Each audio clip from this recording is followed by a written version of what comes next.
Great to see you here. When you see this message, it means that this is an unedited video because I have some problems with my video editing software.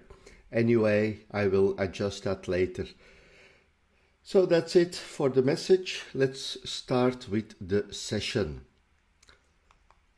Great to see you here. This is a new video about lesson 3. And in lesson 3, we're going to talk about principles of decision making in projects. And I split up this presentation in 4 parts. And the first part is the break-even method, the make-or-buy decision method, and the decision matrix. Let's have a look what the content of this lesson will be. What we will see in this lesson are the principles of formal decision making. We look at decision trees for decision making, the break-even point and make-or-buy decisions. I will introduce linear programming, and we look at the decision-making parameters that we will use for project selection. Of course, there will be a discussion forum, and at the end of the lesson, there is a multiple-choice quiz. What will you learn in this lesson?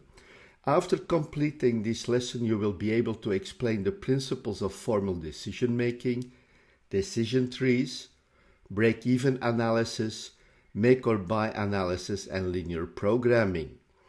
You will be able to develop a decision-making methodology for project selection, select the decision-making tools that are the best to evaluate the project, and explain how and why you selected a specific project.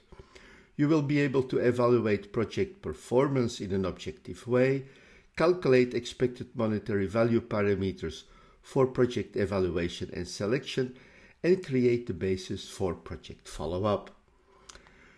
Why is decision making so important? Well, basically, whatever we do, we have to make decisions. Even in our private life, we make multiple decisions every day, and you can imagine that we must do the same in our professional life, in this case in project management. In the previous lesson, we looked at the financial parameters, and we stressed the fact that any project should comply with the parameters that we have set. Basically, this is already a part of decision making and is very important. We must select the best projects. What changes do we accept or not, and when to kill a project. Imagine you have a project, you have set parameters about profit and other financial parameters. When you do changes, you have to take into account that these changes do not negatively affect the financial outcome of the project. Another element is when we evaluate a project, this is also very important, but during the project we will also have to make decisions, which will be the best decision to make, and it's not only about financial parameters. Now, first we have to look a little bit deeper in formal decision making. Sometimes people tell us, use your gut feeling to make decisions, but it's not always the best indicator. But I don't want to exclude this from a possibility. Many people say if it doesn't feel right, don't do it. Well, it's a part of decision making, but it's rather subjective. Formal decision making, on the other hand, provides rules on how to create an objective decision making model and apply it with success repeatedly. Formal decision making methods follow the same rules over and over again, but this doesn't mean that we cannot change them based on our experience and fine-tune our decision-making process. We may find out other parameters, we may learn that our decision-making was not exactly correct, so we can adjust the decision-making process, and next time we will do a project, we will use the new method. Formal decision-making is in fact also a platform to share your decision with the management and improve communication. The element is that management wants to understand why you select a project, what is important about the project. And when you as a project manager or a project team member and the management understand these rules, you use the same rules, then it becomes very easy to communicate with them and explain why you selected a specific project. When we look at methods for decision making, there are a lot of methods, and what we're going to look at in this course are, like I said before, the break-even analysis, make or buy analysis. We look into the decision matrix, we look into the decision theory, we look at decision trees and linear programming. In this first part, I will look at break-even analysis, make or buy analysis, and the decision matrix. Let's have a look at the break-even analysis. What is this about? Break-even analysis is using linear equations to evaluate and compare costs and revenues, and will provide us the point from which our production will give a break-even. When will we start making profits? The first element to determine are the total costs, which are equal to the fixed cost and the variable cost. When we look at cost, there are two elements that we have. The fixed costs are the costs that always are there. When the school is not teaching, they still have to pay for the building. But once they are teaching, they're also paying the teachers. They're paying more electricity. And that's the second element of the cost evaluation, of the cost equation. The second element is about the revenues, and here we have to know the sales units price. How much will a person pay to buy a product or a service? And when we multiply it with the number of items they have been bought, at that moment you will see that you have a revenue which you can compare with the cost. Now, the point where costs and revenues are equal is in fact the point where we don't have a profit, we don't have a loss, but we are just on the border between loss and profit. At the left of this point we are at a loss because the costs are higher than the revenues, but at the right we have a profit because now the revenues are higher than the costs. We call this point the break-even point. Let's have a look at the costs. I already said the fixed costs are the costs that will always have to be paid, even when we are not producing. On the other hand, the variable costs are the costs related to the production of the products, and we want to make our services that we provide multiplied with the amount we produce. So basically, whenever we say these are the variable costs, so we multiply the variable cost for the production of one unit with the number of units that we produce. When we add both costs, we get the total cost, which is given by the formula total cost, TC, is fixed cost, FC, plus variable cost. And we can write it as an equation, a simple equation. TC is F plus V times N. So we have the fixed cost, V for the variable cost, and we have this equation, variable cost times N, and we have a straight line. The second element is the revenue. We generate revenues by selling the units, the products we produced, or by selling the service that we have produced. Now, we look at the sales price. We call it S. This is the sales price for one unit, and we have to multiply it with the number of units that we are selling, which we say this is the same amount that we produce. We produce what we can sell, which is again expressed by N. The total revenue can now be expressed as an equation. Revenue is unit sales price times unit sold, and it's R times S. Now, when we look at this and we bring it all together, we want to find the break-even point. And we have to know how many units do we have to sell before we start making a profit. The break-even point is the point where total costs are equal to the revenue. And we can write this as an equation, TC is equal to R. And when we put our equations that we developed before in here, we see that F fixed cost plus variable cost is equal to the revenue S times N. And based on this, we can say that in this case, when both are equal, we can say that N is equal to F divided by S minus V, and we call this the break-even point. So this is a simple mathematical transformation. We will bring N to one side, so we have F equal Sn minus Vn. Since N is in both parts, we can say that it is S minus V multiplied with N, and we find the break-even point when we isolate N. Now, this is also, like I said, the break-even point is important because this is also the point where we are between losses and profits. Let's have a look at this in a graph. We have the red line, the clear red line is the line with the fixed cost. The dotted dark red line is the line with the variable cost. So when we add them, we see that the total costs start at the intersection of the clear red line and the y-axis. So we see this as a kind of slope. That's the first line, that's the total cost line. And the sales revenue line starts from the origin. And we see that they intersect at a specific point.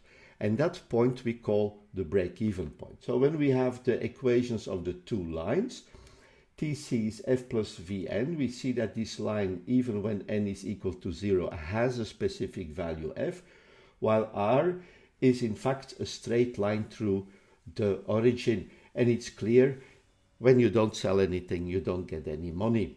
We also find that intersection point, like I said, that's the point where the total costs are equal to the revenues, and we find that the break-even point is F divided by S minus V. And that's the point you see on the graph, the blue point, break-even point, and at the left we have losses, and at the right we have profits. And we see the zone, the red zone with losses and the green zone with profits. So the difference between the green and the red line are either the losses or the profits. Let's have a quick exercise. In this exercise, I have the following data. The fixed costs are equal to 25,000, the variable cost 250, and S is 550. Now, this is very important here because S has to be larger than V, otherwise we will not find a break-even point. It would mean that our sales revenue, the unit sales price, is lower than the cost. Now, the farther they are apart, the quicker we will find the break-even point. The first thing to do is to write those two equations. So the total cost, and I put here total cost M because I will use it later in the following equations, is 25,000 plus 250 times N, and the revenue is 550 times N. And we can draw that in a graph. And when we do the calculations, we find that the break-even point in this case is approximately 83 units. It's not exactly 83 units, it can be a little bit different. I rounded it to 83 units, and we see that's the break-even point. Now, when I want to produce, for example, 150 units, I can calculate the profit which is in fact the difference between the green and the red line.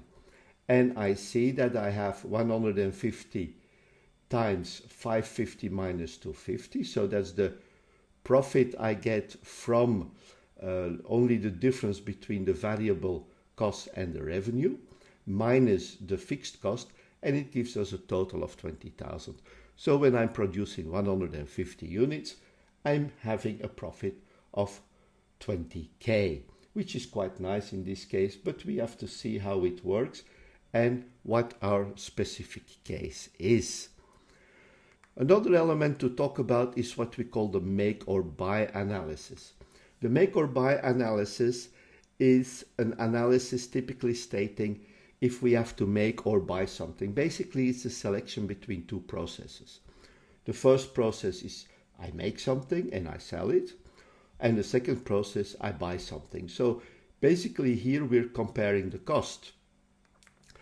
And also in project management, for example, one of the decisions we are going to make is when we have all parameters the same, we can buy or make something, we will always buy it because it's less risky. We have a product that's already proven, that has been developed, while when we want to make it ourselves, it will create a lot of additional risks, possibilities,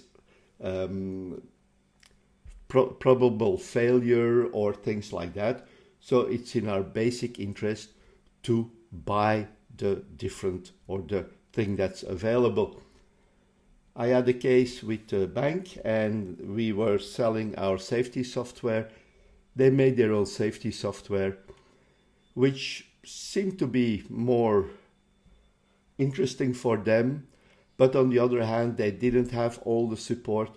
They would have to invest a lot of extra money to keep everything updated. And you can imagine the CTO was not really happy about this. But since the product existed, he could not go back, but his people will not do it anymore.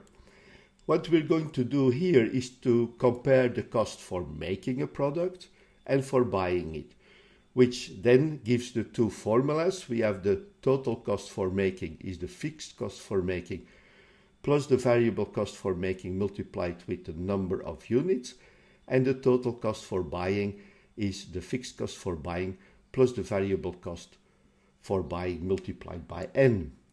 When we look at some exercise here, what we find is that basically we find the data here that FM is 25k. To make it, it's more expensive. V making is 250. F buying is 15k, is cheaper, but V buying is more expensive. So we have the equations for making. We find that the fixed cost for making 25,000 plus variable cost for making times n is 250 times n. Now we see that the total cost buying, we do the same thing and we find 15,000 plus 500 n. It's logical, we have less investments to buy the product. We don't have to see or make all the infrastructure we need, but the unit cost is higher. And it's very important that in this case, since the total, the unit cost for making is lower than the unit cost for buying, we will find a solution. Otherwise, we will not have a solution.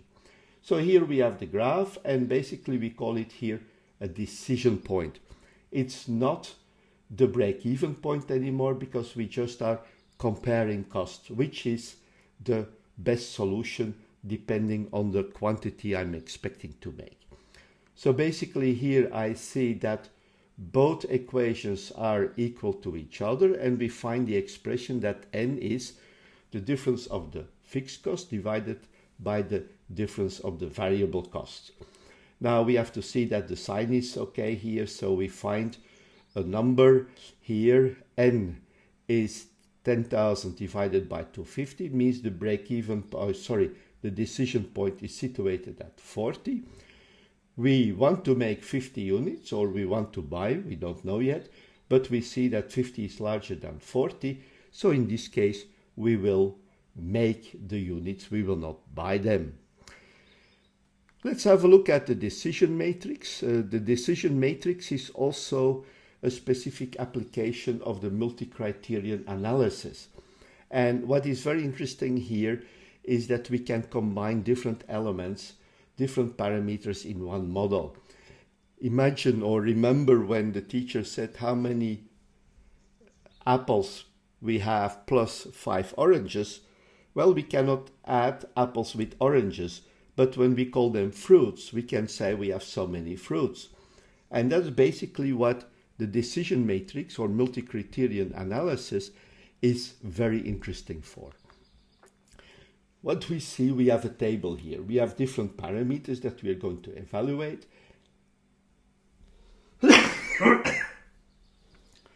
Excuse me. And every parameter has a weight which is relative to its importance. We also determine how many points every item can have, and in this case I selected 100. It can be 10, can be something different.